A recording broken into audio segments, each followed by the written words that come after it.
Очень часто меня люди спрашивают, где купить, в каком городе на болгарском побережье. Если вы посмотрите карту Болгарии, то вы посмотрите, что побережье Болгарии проходит от границы с Румынией на север и доходит аж до границы с Турцией на юг. А, По этой карте болгарское побережье делится на две части. Северная часть побережья и южная часть.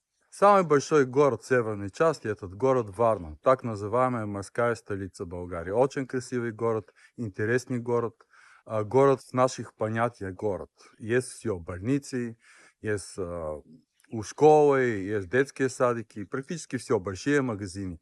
На юг самый большой город — это город Бургас. То же самое, большой город, развивается очень быстро в последние, я бы сказал, 15-20 лет, делает большую конкуренцию города Варна. Обе эти города имеют аэропорты. Два из этих аэропортов, и аэропорт Бургас, и аэропорт Варна, международные аэропорты. Если вы хотите жить в более маленьких городочек, Болгария предлагает много таких маленьких мест, которые вы можете жить на побережье Болгарии. Такие как Несебър, Созопол, Равда, Ахтопол и очень-очень много других. Если вы хотите, мы вам можем помочь с выбором, мы вам можем помочь по весь процесс инвестиций в Болгарии, от начала до заключения самой инвестиции. До скорого, Пламен, Сейф Home Bulgaria.